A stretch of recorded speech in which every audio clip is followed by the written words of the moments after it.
So I never knew who I was. No. So, and that's neither the did thing. I. Yeah. And parenting is a feeling job.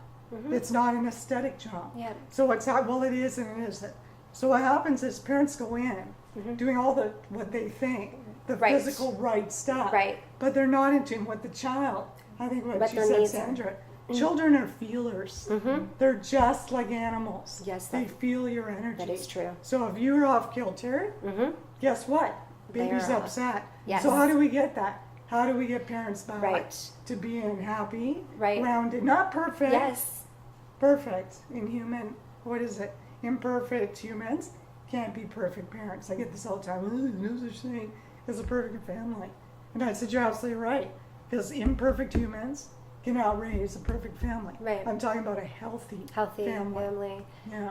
Yeah, I completely agree with you. My goal with families is that when I sit down with families, I actually go back and I want to find out what their relationship was like before they had children. I want to see, what the dating situation was like, what the dynamic was like, what sort of things they did together. And my goal at the end of the program is to bring that back. Because once I bring that back, the children are so happy to see that. They're seeing the love between their parents, and that is so important.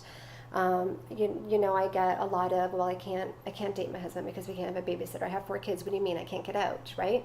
Absolutely. You don't have to go out to date your significant other. At the end of my program, I leave them with I decorate a little love jar for them. And inside I put in-home date ideas. Oh, nice. Yeah. And I tell them, once, a couple times a month, pull out something, read it, and take turns doing the date for each other inside your home. And it brings back that spark, right? And when you get your children situated and you get your children sleeping the way that you want them to sleep, then you have the time for that. Absolutely. Right? Definitely. One of the things I also noticed for myself as a parent is that I've done it and I see other parents doing it. I saw my parents doing it.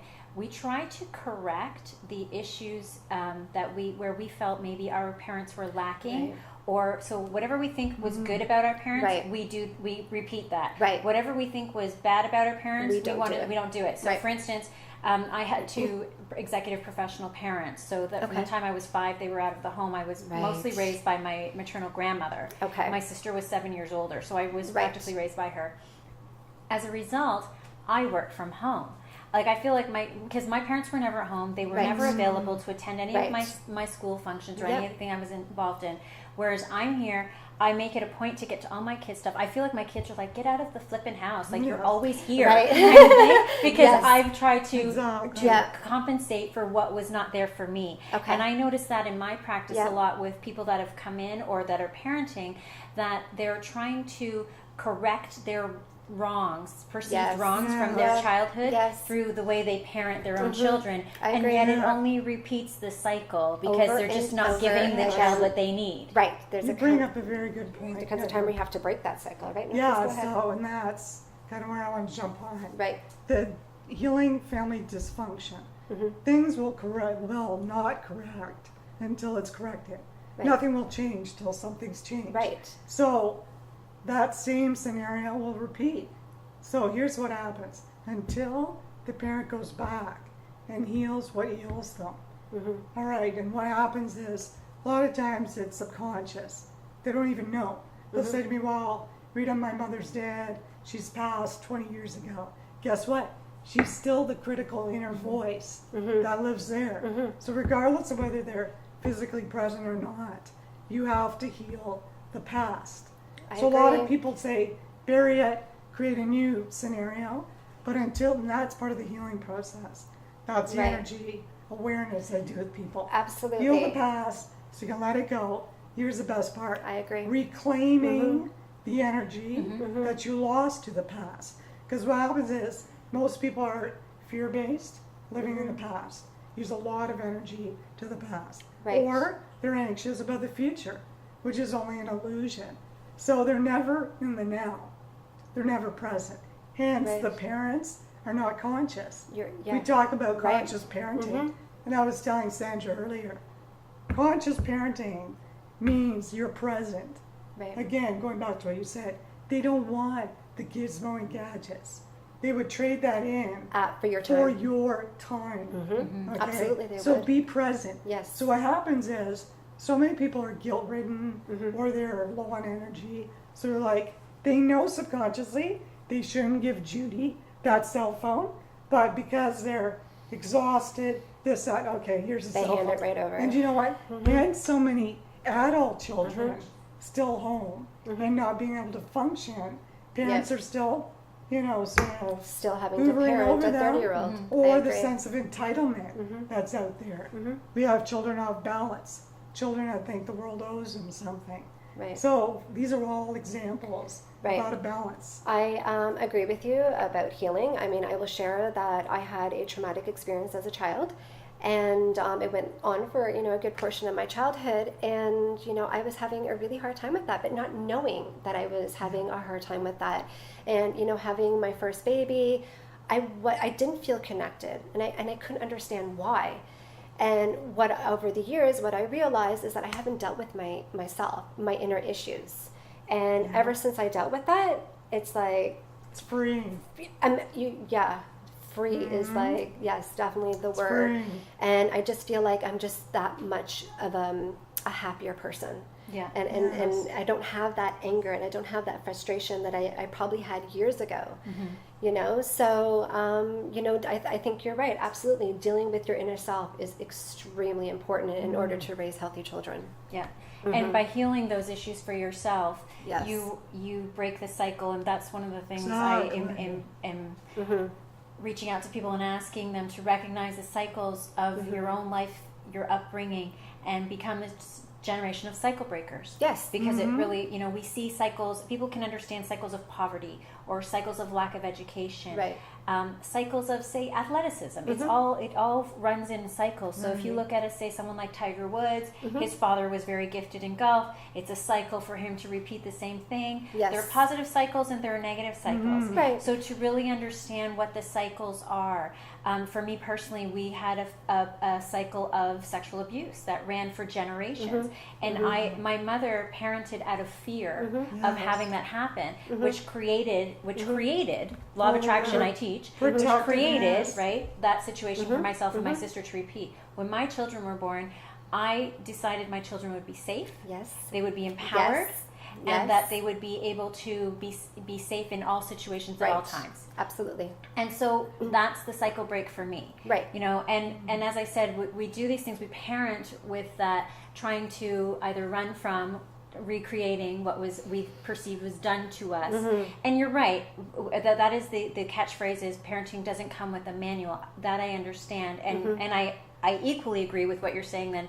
Well, then let's make the damn manual. Right? So if that's what we need. Making it Being an excuse like, Right. well, Yeah. shit, we didn't know how to do this, so we'll just Yeah, fly by the so seat of our it pants. gives us Right? that Makes sense to excuse, me, and yeah. which is why we are out here doing what we're doing to Right. try and help people, kind of give them a manual that they make for themselves. There won't be Yes. one manual for everybody. But it's to engage the services of people like yourselves Yes. that can help you create the can. manual that Yes, works for you absolutely, and your I can. family Yeah. or the individual. Right. Every family is completely different. I can go into one home and I'm dealing with a completely different issue than I'm dealing with in another home. So Yeah. every family is completely different, and their situations are completely different. But like I'm saying is, when parents reach out to me, I find that they're telling me the negativity that they're seeing within their children, and that's great. But when I get into the home, I realize and I see that it's not the children, that it is the parents. And, parents are blinded by that. They don't see it. So, and that's where I come into play, and I sit down, and it may be that tough love, but it helps. And I tell them what I'm seeing and what it is, and these are the things that they can work on. And at the end of the day, they're living a much happier life because they're realizing the changes that needed to be done. So Here's where I found the challenge with the book, because it's been out for a year. So it's the way I brought it out. When you talk about certain key words, dysfunction, people's back gets up. Talk about family, people's back gets up. So I'm basically deflecting and going, Right. oh my God. But yeah, we know this, because they're kind of going, don't say anything about my family, but what? Tell me. So, so there's the common denominator that I found, because yes, every family is unique, because all the people are unique within it. But there is always one fundamental, you know, and that one thing that I found is your happiness. Happiness. I So say if they're you typically, if are they're calling me, happy, they're unhappy. You're vibrating Yep. up here. Yes. So here's why, and you know what? In defense of parents, Yep. we all come in with good intentions. Oh, We absolutely. love of course. the children. Yes. But here's what happens. I thought about this morning in the shower. I'm like, oh, that's what it. Like, we can't sustain the vibration because so much of the world is vibrating negatively, Yeah. fear-based. Yeah. So it's like that moment of bliss. So let's say for a moment you're in gratitude. You're Right. thinking, I'm grateful for this. After a while, you turn the news on. Somebody comes in, had a bad day. Here's your energy Yeah, starting to drop just because you're deteriorating. giving. Yeah, yeah. Okay. Yeah. So the whole trick of it, if it's a trick, is and that's what I teach parents, to energetically observe their energy Right. so that they watch where they're going to give it away. And I do it in a very practical approach. Okay. So I teach them, think about your energy as your most valuable possession. Think of it as money. Right. Because everyone can, relate to money. Yeah. So when I say, let's say that you've got $100 left in your bank and you need to survive. Right. How are you going to spend You're it? not going to spend it on silly things I or would hope things not. that you don't need. Right. You're going to now spend your money on survival, Mm-hmm. food, shelter, whatever. So when you're functioning in survival, Yes. think of it energetically. What happens is people don't look at money or energy as a necessity. Right. So what they do is they max it out. Right. So they work later at work. They They do. give too much to their kids. Yes. They listen to their in-laws bickering and Yes, family they do. drama. So they're giving it away. Mm-hmm. So that's what I teach my clients. Think of your energy as money. Now, if, Aunt Martha is going to call you and you've got about 50 energetic bucks left, are you going to pick up the phone? Mm-hmm. She goes, no, you're not. So don't pick up the phone right now because your energy is low. You're Right. going to get maxed out. Right. You're going to be unhappy. Right. You're going to Right. be very unhappy, and I can relate that in my past marriage. My older son, he's on the spectrum, so he has autism, and my middle one, he was born with medical issues regarding tube feedings, and then my third one, he had a developmental disability. And at the same time, I was running a home daycare at the exact same time. So I have 5 other Wow. children, plus I have my 3 boys who are a handful. And, at the end of the day, the last thing I wanted to do is interact with my husband. I'm just so exhausted. spent. I'm spent. I'm exhausted. And what happens to the relationship at that point? Absolutely. And then I feel that, my ex-husband, he's not taking the initiative to help me, right? And then you have that, oh, my husband doesn't do anything, which is what I hear a lot of, or my wife doesn't do anything, so I've learned over the years on, how can I make families' lives easier, and how can I help their marriages be much more successful? And it really comes down to allowing them not to be so exhausted during Yeah. the day, at nighttime with their children, just that breathe. Yeah, and it seems to be the common theme. Yeah. It's just interesting that, that's how we sort of started the show off, but it seems to be the common